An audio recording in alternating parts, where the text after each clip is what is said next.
The following is a production of DallasCowboys.com and the Dallas Cowboys Football Club. How about them Cowboys? Yeah! Go Cowboys! Let's go, baby! Are you ready for a break? Yes. Are you ready for a break? Absolutely. Ready for a break? Yeah, and so much for that. It's time for The Break on DallasCowboys.com. We were on the break! With Nick Eatman, Brian Broaddus, Ambar Garcia, and Derek Eagleton. It is Thursday, October 6th, 2022, Season 18, Episode number 45. Welcome to the latest edition of The Break. We're live from the SWBC Mortgage Studios at the Star. We are presented by Miller Lite, the only beer of the Dallas Cowboys. And today we're going to talk about the Los Angeles Rams defense versus the Cowboys offense. Before we get to that, though, we had a couple things I wanted to catch up on from the press conference and just some general news and notes around the Cowboys. Let's start with some injury updates. What's going on with Jordan Lewis? I don't know. I mean, I don't remember him being asked in the press conference today, was he? I always misspeak the injury, what it is, because I can't say the word. Groin. Yeah. Yeah. What do you call it? Groin? I never say it right, so I always appreciate when people say it or you say it real fast. I've got it. Groin? Everybody's got a word like that. Like they just don't say. I've got so one. Uncomfortable saying it. Yeah. Yeah. What is yours? I don't know. It starts with an H and ends with an H. It's a Christmas term or a joyous term. I don't know. Whatever. Hallelujah? Yeah. I don't say that word. I can't say it. It's so hard. I just don't say it. Those L's don't work together. I can't do it. I'm not gonna. You have to do it. No, I'm not gonna do it. I can't. No, you're right. I can't do it. I don't want to hear it. But I can say groin, and that's what Jordan Lewis That's had. what he's dealing with right now. Yeah. But I have a hard time thinking. I haven't heard anything. That's a quick as far as turnaround. I'm out there. I don't see that happening of him playing. I think he did. I think he's maybe working into a practice, or maybe he's getting to work with a Brit Right. on the side. So that always is an indication that it could be sooner than later on a return. But when your backup comes in, you have two backups. One of them comes in and gets 6 tackles, which is McQuamu, and then the other for the nickel backup, Deron Bland, has a good game, gets a pick. I don't know if they're going to be rushing Jordan Lewis back this week, but. I mean, it's certainly going to be a tough matchup because I was about to say, this is a weekend where you that's might the want a problem. veteran because of who he's facing. well, not with a bad groin. Now I got to say it like that. Yeah. Good point. Hallelujah. It's funny. Do you consider traveling? Do you consider traveling this week with Diggs? And Yeah. I just kind of feel like that Cooper Kupp is going to get his. Yeah. Yeah, I agree. Do you just totally, because you're not going to take him out of the game, but if he gets 14 catches, they still lose games. We've seen that. So do you say, okay, we're going to travel with and just let him get 14 catches and mess everybody up in the secondary? The thing I wouldn't want Allen Robinson to get going. You know, I think you have to figure out like Kupp. He's going to get probably 14 catches. Just get ready for it. Higbee, the tight end, and I know we're going back and talking about their offense, but now I'm thinking about, okay, to me, he's the next most important thing that I have to take care of in this game. So I know that Cooper Kupp's going to make plays. Maybe I could take Higbee out of this game. Maybe I could find a way to limit him because they're struggling getting the ball to Allen Robinson. So if that's the case, maybe just by the way they're scheming, Robinson's struggling in these games. I think I'd travel Diggs with Robinson. I would just take him and let Diggs take Robinson and then try to get him out of the game. And then, then you can double and kind of zone the other, But it's hard to just play it one way because the way they use him almost as a glorified running back. Yeah. It was 14 catches. It's almost like 14 carries, which that's still a lot of yards, right? 140-something yards. Yeah, he had 9 yards of reception on that, and you're right. See, that's terrible, but it's not great. That's when you watch the Rams and you're saying, well, they don't run the ball. Yeah. Well, they do. They throw the ball a bunch formation, and then everybody blocks their ass off for a 9-yard gain. That's how they do it. Hit his ass. Yeah, I would wonder if a week like this. I don't know about traveling just because Man, you know how it goes. When you travel one guy, that means everybody's got to travel. Well, I don't know everybody how I gets feel about screwed that. up, Yeah. especially with when you're talking about Kupp, because if he travels from one, he's always going to move. So he's going to come in motion. He's going to go in short motion. And once he goes across the center, it changes everybody in the secondary for what they have to do.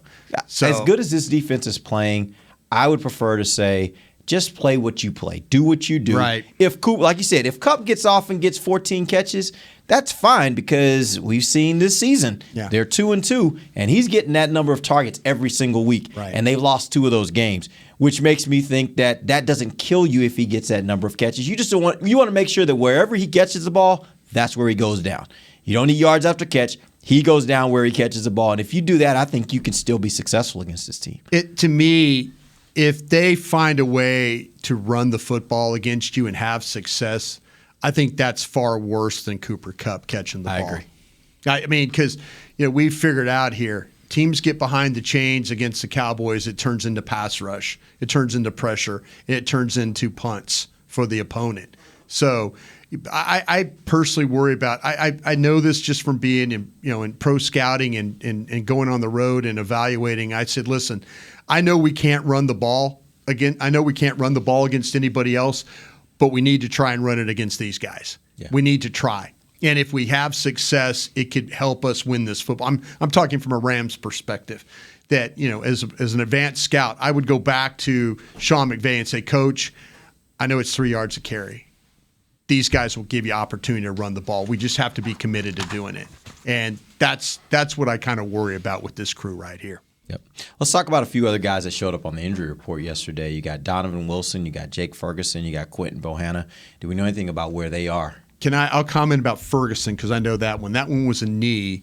MRI didn't show anything, so they're going to try and practice him and get him ready. I didn't get any indication that he wouldn't play. I know that was one of those, once it popped up on the injury report, and I said, oh, maybe I need to ask about this, but was told the MRI was negative or clean, and so we'll see him out here trying to practice or maybe miss a day or two and then try and be ready for the game. Those other guys should be ready. I mean, Donovan Wilson, I think, had a rest day, and I think Bohanna should be working into practice. So we'll see. I mean, somebody's got to be inactive, so that doesn't necessarily mean he's going to play because he could be banged up enough where someone takes his spot. But And hopefully they get Jaron Kearse back up this week, right? Well, he said he's playing. Yeah, Right. he said he's going to join the best safety group in the league, without a doubt, best safety group in the league. So, and that might mean taking Anthony Barr off the field because to me, Anthony Barr is Ambar's roller coaster ride. It's the up, it's the down, it's the up. Maybe you put a guy down in the box. He's a little bit better tackler down there. I feel like we haven't seen Anthony Barr blitz. Maybe that's what Anthony Barr can do, but I haven't seen him. I think once or twice maybe, but not like I thought it was going to be. yeah. Mm-hmm. And I do wonder if that's the way they're using him is a little out of role for him because he can't cover. Yeah, what we've known about him most of his career is that he is a guy that goes after. He's a forward player. Yeah, and so trying to play him as an off-ball linebacker, it might be just something that he's not as good at. All right, let's real quick. There was a question that came up during the press conference I thought was interesting, and I wanted to dive in a little bit. The question was about guys that, or specifically about Fowler. But it kind of developed into other guys as well, talking about the number of snaps they were getting. And Mike McCarthy said he wanted to get him more snaps. There were other guys he wanted to get more snaps. He mentioned guys like Golston and Hill and Gallimore. My question for you guys is, based on that defensive front, he said, it really is a great problem to have, but, because of the depth, it's hard to get some of the guys you want to get more snaps. That being said, who would you look at on that defensive front where you would say, if I had just one guy I wanted to give more playing time because I think it would help this team, it would be whoever. Who would that player be? Fowler for me. I kind of feel like that, with him, Armstrong. I think Armstrong. I know on 105.3 The Fan, that was my guy. That was my a couple guys. It was Armstrong and Anthony Brown, guys I thought that were gonna the game was gonna go. Brown has kind of struggled a little bit. Yeah, and Armstrong, he's had moments where he's been good. I think there's something about Fowler's game. Now, The thing that bothers me about Fowler is he's so anxious about getting up the field. Some of those runs off the edge, the perimeter runs, have been with him in the game. So am I asking, put a guy out there and they start running the ball and then all of a sudden it looks bad again? But I just think there's something about that veteran, that understanding of how to rush the passer. Because if people are going to pay so much attention to Parsons, you're going to have the others. It's got to be Tank, it's got to be Fowler, it's got to be Armstrong, it's got to be Hill. Those guys, they've got to step up and make plays. But I'd like to see Fowler get more opportunities if it was me. A guy that probably not for this year. Like he's not. Sam Williams, he's a guy that he has something that I really like about him. He's just a little young and reckless, and he's a rookie, and he just needs to kind of, come on, discipline here and not be so crazy. But that craziness is what I like about him, and just I've seen him go after guys with so much power and force and aggressiveness, but he's not quite there yet. But he's only gonna get there the more chances he gets, and the better his game will be cleaned up by those chances. So he's a guy that I would like to see him, but then at the same time, I'm like, okay, don't get penalties, stay, clean up your game and all that. So it's kind of like a weird balance there, but he's a guy I'm definitely looking forward to as far as his development overall. Yeah, I don't really have an answer there. Honestly, I don't think there's one guy that should be playing more. But because we're talking about this, I do want to bring this up. Okay. I was looking at the Cowboys depth chart. This is where they were drafted. Okay, going to the top to bottom of the depth chart. Just listen to this: second round, third round, second round, first round, fourth round, second round, fifth round, third round, fifth round, undrafted free agent. That is the second team of the defense. Oh, geez. Right. That is what they're working with. Those are not the starters. That is not the starters. that is the second round, the second team. Yeah, you look at Barr. Wow. You get Tristan Hill. That's you got I thought Dante you were Fowler. listing the starters. Right. That's what I'm saying. Yeah. That's and I kind of did that with the offense, and it doesn't look the same at all. Because they have multiple backups. Well, Let's Go and Farniak are all over, but still, it's not the same. My point all along is that they've got great depth right now, and that they're hard to get those guys on the field. Yeah, that's and a shout out to the guys that are starting. If you look at let's just do the same thing with the starters: second round, sixth round, third round, fourth round, first, sixth, third, second, undrafted, sixth round, first. I think I did that right. I don't know. I don't remember what Donovan Wilson was. Sixth round, maybe. Sixth round. Yeah. So, that's not super impressive. It's just kind of the way it works out. But I think from the young defensive guys like Sam Williams, Gallimore, Tristan Hill, Dante Fowler, he's not that young, but Jabril Cox. No, he was a first round, high first round pick. Yeah, Anthony Barr. But this is hard to get on the field. They've done a nice job. Would you guys like to see more Bland? I would, and it looks like we might. I know it's an injury right now, and you're going to see him out of necessity because of what's going on with Jordan Lewis, but. To me, Wilson, Bland, these guys. We did the backup grades yesterday and stuff. It was weird because to me, it's like all these guys are playing well enough to be starters. When you say, boy, they might need to take away Higbee at tight end, I look at Israel Mukuamu, a former cornerback who's big, and he's playing as a safety. I'm sure he's added some muscle and weight to play that position. I see him as a tight end, not tight end stopper, but a tight end matchup guy.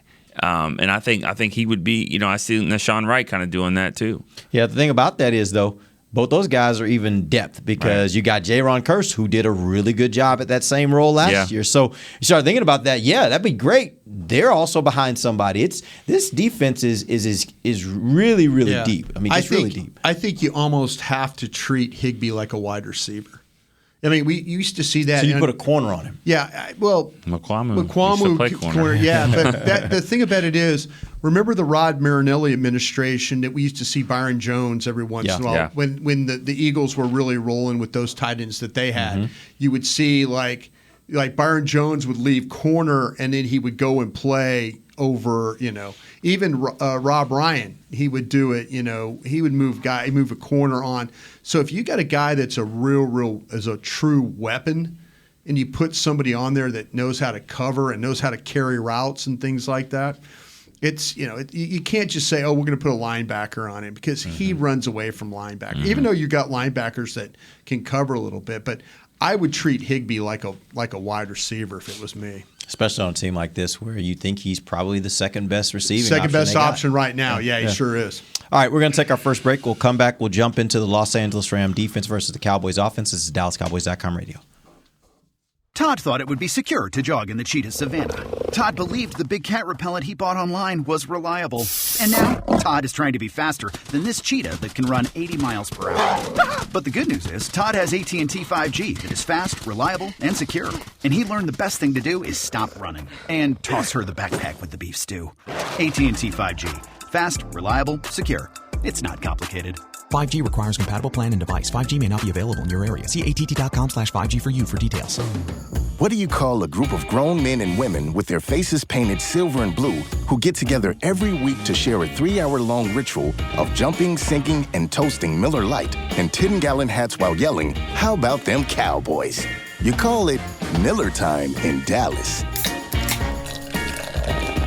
Here's to the Cowboys. Here's to the original light beer. It's Miller Time. Celebrate responsibly. 2021 Miller Brewing Company, Fort Worth, Texas.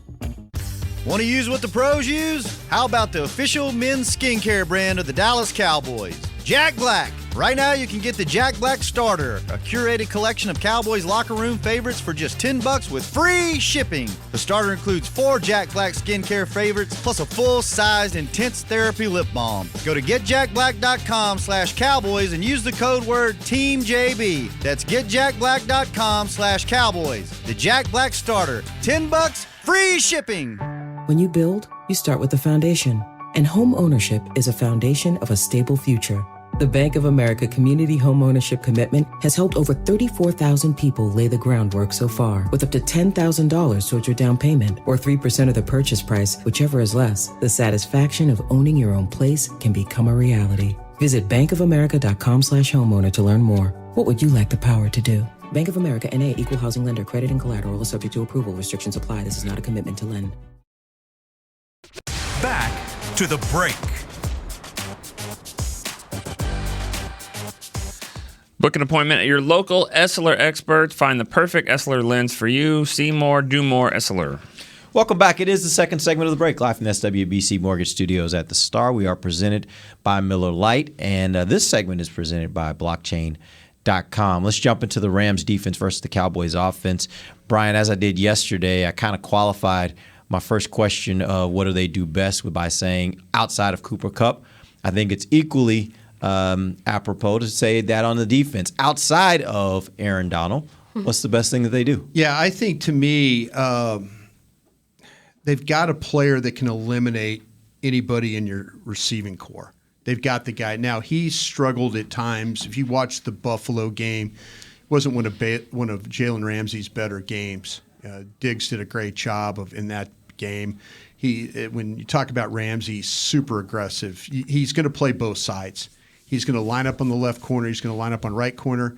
He's going to play in the slot occasionally, so he can walk wherever they feel like, down and distance-wise, they could say, okay, it's so it's not about a person necessarily. It's about situations. It's about a situation. Okay. Like they could take him and they can move him around. Raheem Morris, the defensive coordinator, has that ability.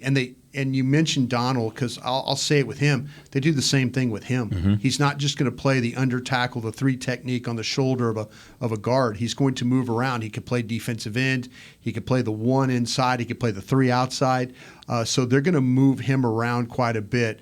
Bobby Wagner will make every single tackle as a linebacker. He's getting up there in age a little bit, but if you leave him unblocked, he's capable to finish. Leonard Floyd's a guy that I kind of watch him rush. I watch him play, and I'm thinking like, okay, you have to figure out a way. As much attention as you need to pay with Donald, Floyd's a capable pass rusher as well. They're a little bit they're struggling a little bit right now because their cornerbacks are banged up, and so they're going with a rookie, this Kendrick. They're going with him in replace of David Long, and they've also Durant and Nichols had some problems too. It seems like that people like Kendrick is one of those guys that gives a lot of room. So the slants, the in routes, things like that, the quick breaking routes and stuff, he's given up some big plays. He went for an interception the other night in the game against San Francisco, played it with the wrong hand, and it ended up where Deebo Samuel caught the ball and went for a big gain, ended up being a touchdown right there. So, it's a group that has some outstanding players, some of the best players in the league, but it also has guys in the starting lineup that will give up some plays. And so that's where the Cowboys have to take advantage. I don't think it's throw away from Jalen Ramsey, to be honest with you. I think there's some things you can try and do if you want to double move him and stuff like that, of how aggressive he is. I'd go for it because, like I say, there's film of him not, him guessing and not coming up big on the play. But if you're going to attack if you're going to tackle a cornerback in this game, Kendrick, number 6, is the guy you want to go at right here, but be ready of them moving Aaron Donald around too as well. You're not going to be able to get a beat on him. Like, he's not going to sit there in one spot. So be ready for that. Is there a point of vulnerability in the front seven? I know you mentioned the rookie cornerback on the secondary. In the front seven is an area where you can exploit it either from the standpoint of being able to run or just an area where you think there's some opportunity to take advantage of a guy in the front seven. Yeah, I think that, with Ashawn Robinson is a little bit, him and Gaines and Donald, and then, with Justin Hollins, they've got some guys that kind of, Floyd is another one. I mean, they're so long on the edge that they're hard to kind of reach because they extend on you and stuff. So, teams have had some success just like taking the ball at them. Because Donald will like he'll jump a gap and you can maybe get him a little wide and then go in there. So the thing that where Donald makes the most of his plays are if you run the ball away and then he goes back door and then comes down the line. Mm-hmm. So running the ball at him is not a bad thing because he's trying like heck to avoid getting the gap and then make the play behind the line of scrimmage. So I would try maybe inside would be a little bit better against these guys than trying to get on the edge because guys like Wagner, he can run and get outside, and then the length of these defensive ends I think is pretty impressive too.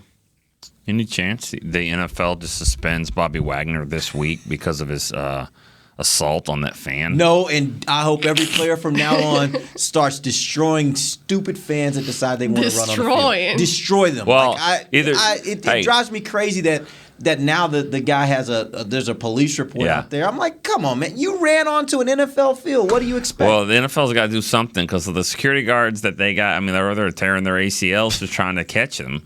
So we, on radio, we talked about this the other day, and I think there needs to be a different plan of attack. If you're a field security person, you have to be a former athlete.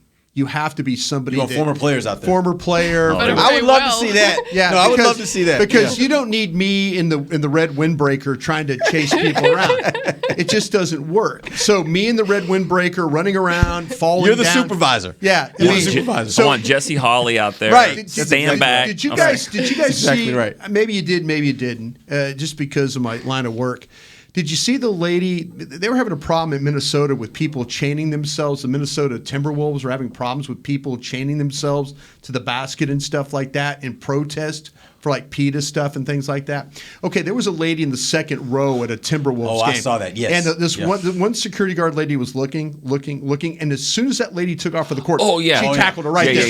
Yeah, talk about destroying her. She destroyed her. Yeah, that's what I'm saying. I saw that. See, okay. Good vision, awareness, and tackle skills. Burst, tackle, burst. Right. See, not Brian she brought had to us jump in a first row too. Yeah. She did. She went second row in between people that probably paid $2,000 a piece for She those was seats. watching, yeah. So yeah, she went in there, got on her before she got on the court, and then just boom, took her down right there.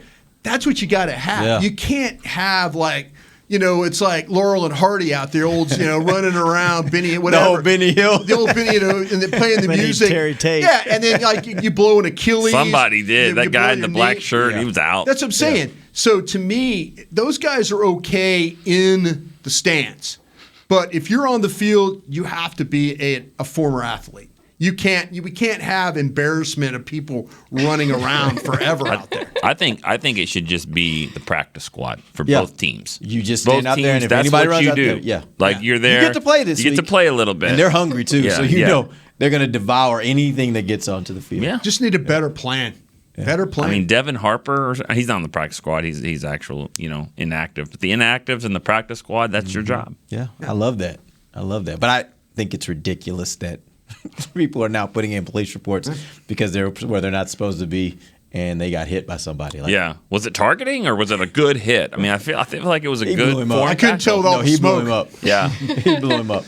But I think he should be suspended for the week. This week, that's actually a good point. Is he? What really my question? I just derailed that whole thing. But I mean, is he Bobby Wagner? Yeah, he still makes tackles. Yeah, still a guy. Still makes tackles. And that's the thing about it is, though. I mean, to me, it's I try and run the ball at these guys. I do because I think that they're so anxious about getting up the field and getting the pass rush stuff going that naturally there's some gaps. There's some natural gaps with guys trying to work their way backside and then work their way down. So, I wouldn't. The plan you had this past week against the Commanders, where you were taking the ball at them, might not be a bad thing to do. And one thing about we talk about Trayvon moving around and Aaron Donald moves around too. Micah Parsons moves around. Mm-hmm. A lot of times what happens is the reason why Aaron Donald and J.J. Watt was the same way when he was at that high level. They're right in the middle. They just disrupt everything. But when you start getting cute and they put them on the outside and all that stuff, that's when you need to run the ball right at them because somebody is at defensive tackle is either an end inside or a backup tackle or something because they're trying to do all these things, and that's what happens too. Like when Micah's moving around, it's the guys that are kind of replacing him is I think somewhat of a vulnerable spot. Boy, that was almost another word. But I think that you got to just take advantage of when they try to move those guys around. I don't think Aaron Donald, because of matchups, I don't think he's going to move as much. I think he's going to go after McGovern or Biotish right there and be like, this is my best spot, kind of like Chris Jones did in the Chiefs game last year. Yeah, you will see. And when they get nickel, they try and move him to the outside and play a little end. So they match him up on tackles, which is kind of a. I mean, on steel, that's probably a win for them. I mean, that's probably a pretty good matchup for them, I would think. They will search. They'll search the matchups for you. So. I don't know about that, honestly. You don't think? I mean, I think he could. I mean, at times he's a freak of nature. I mean, Aaron Donald is, but he's not the tallest guy in the world. So when you got a guy with some power and leverage like both Smith does and Steele, I think there'll be some times that they can win as well. I think his best matchup is going to be inside on Biotish McGovern, but we'll see. We'll see how it goes. I mean, the first time he gets around Steele, you're going to be like, see. Well, you got see? Leonard Floyd too. See? Will be a matchup problem as well because, like I said, because of his length. Something that's starting to concern me a little bit or worry me, the more we advance is, and we know the more film you put on, and the more film there is out there of games, the better other teams can prepare to attack you and go against you.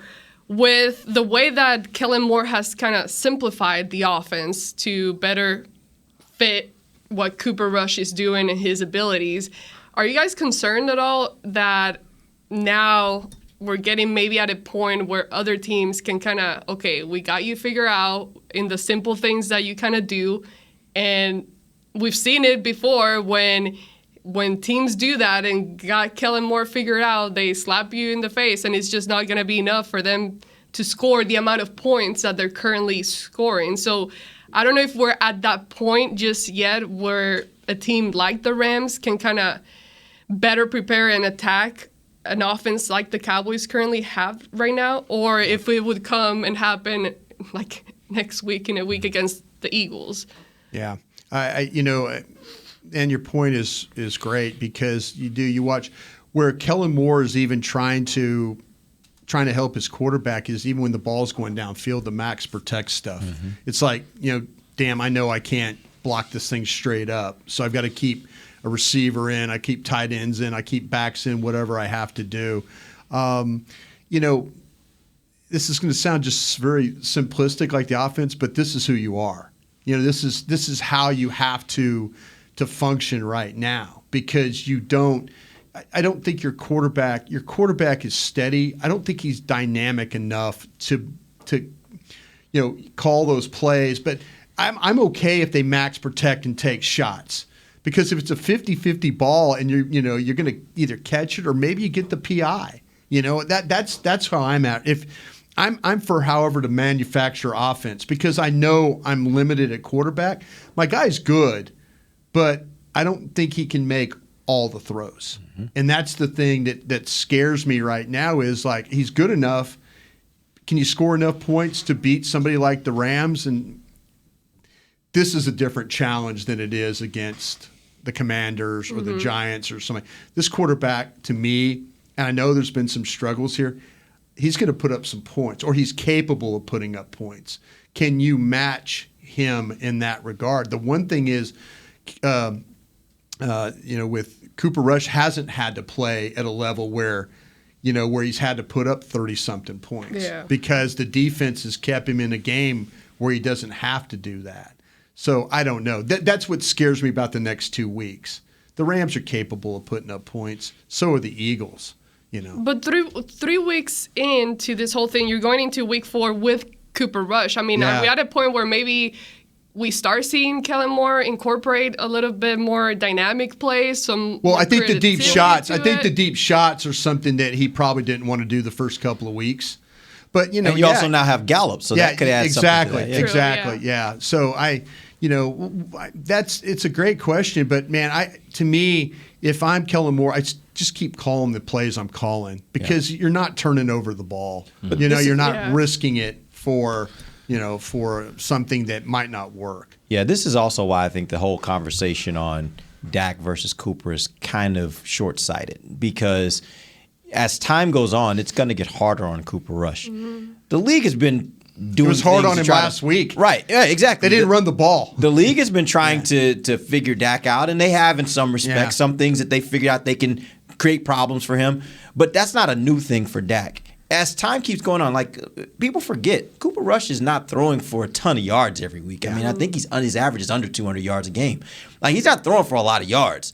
And so right now they're just kind of making it work basically by playing great defense and being committed to the run. Not necessarily being great at the run, being committed to the run. Yeah. And I think that's a good formula for them to win, but it also has an expiration date. At some point you're going to need a little more firepower, especially if you start talking about playing teams, as Brian says, that have more offensive firepower that might be able to put up that extra 6 to 10 points on the Cowboys defense. That's what I'm wondering. Like, where are we on? How close are we to that expiration date? Yeah, and I personally think that Brian, I agree with Brian, that starts this weekend. Yeah. Now, whether the Rams can figure it out this weekend, because they didn't look great against a good defense last week in San Francisco, but Philly, I think Philly definitely can present some problems, and that's why I'm hopeful that maybe Dak is back by that game. And if he's not, we will find out a lot about Cooper Rush and how much this offense may be willing to stretch a little bit when you play a team that may be able to score more than the teams that you've played so far. All right, we're going to take our final break. When we come back, got a few more questions on the Rams defense versus the Cowboys offense. This is DallasCowboys.com radio. The season is finally here. For months, we've been gearing up to win. Now it's time for the team that performs on any field, United Ag and Turf. With John Deere Zero Turns for mowing, compact tractors for loading, mini excavators for digging, Gator utility vehicles for hauling, implements for grading, hay tools for baling. United Ag and Turf, for winning. The official Ag and Turf equipment supplier of the Dallas Cowboys. Visit UnitedAgAndTurf.com for more. Todd thought it would be secure to jog in the cheetah savanna. Todd believed the big cat repellent he bought online was reliable. And now, Todd is trying to be faster than this cheetah that can run 80 miles per hour. But the good news is, Todd has AT&T 5G that is fast, reliable, and secure. And he learned the best thing to do is stop running and toss her the backpack with the beef stew. AT&T 5G. Fast, reliable, secure. It's not complicated. 5G requires compatible plan and device. 5G may not be available in your area. See att.com/5G for you for details. This sweet! Did you get to work on time? Yeah, but I just realized it's Sunday. Little Sweet says head on home. Dr. Pepper's on its way. So sweet, unique. Baby, there's nothing better. I bet you've probably done something that deserves a Dr. Pepper. Did you invest your nest egg in an NFT? Yeah, and I don't even know what that is. It's a non-fungible token. Everyone's done something that deserves a Dr. Pepper. When you build, you start with the foundation. And home ownership is a foundation of a stable future.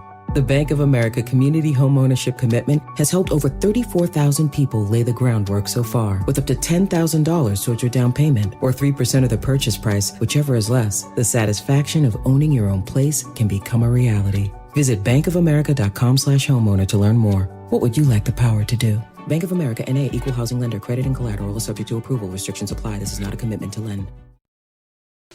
Back to the break. NFL Plus gives you live, local, and primetime regular season and postseason games on your phone or tablet. We got game replays and more. Go to plus.nfl.com and start your free trial of NFL Plus today. Welcome back. Final segment of the break, live from SWBC Mortgage Studios at the Star, presented by Miller Lite, the only beer of the Dallas Cowboys. Here's my next question for you guys. Right now, this rushing defense for the Rams is 7th in the league. They are 20th in passing defense, which does make you think it's going to be a hard day on the ground again, like it was last week. My question for you is, do you think Dallas should stick to the strategy of we're going to be committed to the run versus we're only going to be committed as long as it works? I think they need to be committed to the run, but I think they need to be more dynamic in what they do. I mean, if you look at the playoff game the Cowboys lost to the Rams, 3 years ago? I thought that was kind of the start of the end for like Leighton Vander Esch and Jalen Smith. From what we thought, they got abused in that game, but they got moved laterally. And I think the reverse runs and things like that, Sean McVay was really good at. I think Kellen Moore needs to implement that. They have a speedster on the outside. They really haven't unleashed in that role. And Turpin, I don't think Turpin can be effective without even touching the football. You can do those kind of things with him. I think they need to run laterally. You can't just run right at the Rams. But if you go side to side with the Pollard and Turpin and even Zeke at times, I think that's the way I would attack it. But still keeping it safe for Cooper Rush. Yeah, that's a good plan. I wish this team was good at screens. Just not. I mean, it's just everybody. I watched tape all week and watch the Rams. The Rams are going to screen you to death. They're going to try to. They're not going to let the pass rush affect how they're going to play. And so, if I think they're going to be committed to trying to run the football. If they have success, great. They'll keep running it. If they don't, then they'll just turn into the screen game is what they'll do. And then all of a sudden you're coming up, and then the ball goes down the field. It's one of those games Derek, you brought it up. You got to tackle well in this game. I mean, you can't let Cooper Kupp run after catch for 45 yards and a touchdown or something like that. I mean, you've got to find a way to get bodies to the ball and make it happen. But for Dallas, I mean, I like what you're saying, Nick. I just feel like though they're just kind of figuring out now about, okay, we've got Gallup. Let's try and get the ball down the field. Let's try and throw some deep shots. I'm all for that because again, I feel like that you're either going to get the pass interference, you're going to get a catch. If you get it intercepted, it's down on that end. Fine, we'll play defense. Let's go. But the more shots that they take down the field that way, and max protect, I don't think that's a problem. But man, I think the Cowboys are just so much on a razor's edge when it comes to their offense with Cooper Rush. It's just like it's either, man, if the run goes, you got a shot. If the run doesn't go, it's like, oh geez, we're throwing off our back foot all day. Here we go. So those are the things that scare me about your Cowboys offense. Another thing I wanted to point out to you guys. We talked a lot about Aaron Donald and how great he is, but I was shocked to see this. That the Rams have the worst team in the league when it comes to their pressure percentage. Oh, yeah. And they blitz. And that's the other part. They blitz. They're sixth in the number of times they blitz per drop back, but they are dead last in the percentage of pressures they get per drop back. So the question becomes, first of all, how has the Dallas offensive line performed when they've been blitzed a lot. Now, some of the other teams that they've played are heavy blitzing teams. I think the Giants are first in the league or second. Yeah, I think in blitzing. The percentage of times they blitz. But that being said, how do you think the offensive line for the Cowboys, which is a relatively inexperienced line, how have they done with regards to picking up blitzes? Man, when you watch the All-22, the biggest problem the Cowboys have is when people blitz and they bring a twist off the blitz, because then you don't have the continuity. Go back to 2016, and when people would blitz Dak, they're thinking, oh, he's a rookie, blitz him. But then you had guys like Ron Leary and Tyron Smith passing off stunts, and that's the biggest problem that you have with this current. You just got young guys. You got, I know we're, fifth week of doing this, but there has been kind of a revolving door at left guard. And so when all of a sudden it's like, where's the continuity with that? And, I always worry about the power with the right tackle. I think the right guard is fine, but the center and the guard, when they twist or they bring stunts behind that, that's where it has the most. And that's where I would worry if I was a Cowboy fan, is that they're going to move you and then bring something behind the twist to get it home. And now that makes Zeke or Pollard have to search and find and get that sorted out. That's how Tampa got you a little bit, early in that game. You see where Bobby Wagner said I saw this on Twitter, on Cooper Rush. He said, just because a guy has been good against the blitz so far doesn't mean he'll be good on Sunday. Yeah, I saw that. And the first comment on Twitter was, just because the guy was good 5 years ago doesn't make him good now. Yeah. Which I think he is pretty good now. I was about to say, he's still pretty good. You'd like to have Bobby. Bobby would be good to have. And if you remember, that was a thing. They were talking about that. The Cowboys were looking into that to signing him, and ultimately they got Barr at a cheaper price. About $9 million cheaper. Yeah. But you also got a guy that wasn't ready to play. At the time, and it's taken a while to learn the system and all that. So, There's good and bad to that. I guarantee you, Jason Peters and Anthony Barr's their deals have gone down, but you're not ready to play. And let me jump on that part about Jason Peters. We did a mailbag question on that. Jason Peters, at this point, I don't believe that the Cowboys think that Peters is better than McGovern. Yeah. Because this is a season. What Peters, he's been here a month. He's been here a month, he's practiced for a month, and he's played sparingly in 2 games. That is what a preseason is. You practice, you have a couple of games here and there, second and third preseason games, and now you're ready to go. And he's not taking the spot of McGovern. And Tyler Smith hadn't taken the spot of McGovern either. Yeah. So, I think it is what it is right now. We're kind of waiting for Peters. I think it's time. If he's ready to go, he would be ready to go. And I wouldn't that be this game though, when you would expect that he would be ready to go? Well, that's my point, because I think they've got a really good defensive tackle on the other side, and you would like to combat that with power, and he should have that. Peters does, with massive body.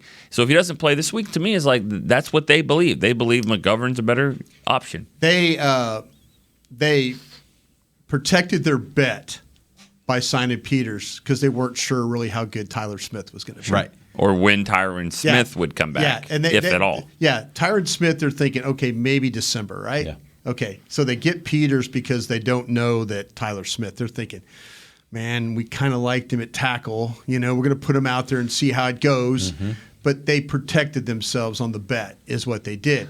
They protected themselves with Anthony Barr for linebacker for Parsons and guys like that, Van Der Esch and people like that. So it was a couple of protections, low money protection deals.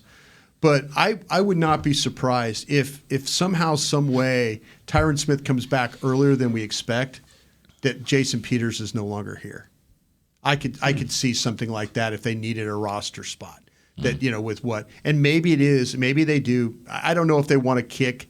I've been wrong about this before, but to me, if Tyron Smith is healthy, I'd play him at left tackle and I kick the other guy inside, and I think you're a ton better. That's what the plan was going to be, I think, initially, right? Mm-hmm. So I don't know. They might not move Tyler Smith now that he's playing well at left tackle. But I know we've seen only a small portion of Peters, but currently, based on what we've seen, who do you feel is better at guard? McGovern or Peters? I mean, I would say Jason Peters though, but I mean, I would say that because what this team has lacked is power to run the football, and I think that with Tyler Smith and Peters over McGovern, because Biadasz is what he is. I mean, he's not the strongest guy in the world, but I mean, there's more to playing center than that. So you can't just have this big, strong center who snaps the ball all over the place, So it is what it is. I would go with Peters. Well, I kind of wonder, though, McGovern, just because, like, we saw a little bit of it last week when Peters was in there. He's still an older guy, and he's not as fleet of foot as you might want him to be. And certainly when you have situations where you want him to get those reach blocks, like those are things that he's not going to be able to do. And the way they run the ball, they don't have just a typical power run game. That's not the majority of what they do. They're going to ask their guards to do a little bit more, and I just don't know if he can do some of those things. So for whatever he gives you more in power, I think McGovern gives you a little more flexibility with a variety of different things you'll want him to do, and I think he might be a better option from that standpoint as of right now. I think we were all encouraged by what we saw initially from Peters, and the problem was he was playing against a power player last week in those guys, and he struggled. Yeah. So if you're playing him because you're playing him against for power, to match power. Yeah, it didn't match power. But now you're really max power. Now you're matching quickness with leverage. Yeah. When you talk about playing, with Aaron Donald and stuff, that strength. So there's no great answer, and I always hate riding the fence about that. Yeah, because the whole thing with McGovern early in some of the stuff in camp in Tampa until he got hurt. He was looking okay. I'm like, all right, here we go. And and then he came back last week, and it's like he never played football.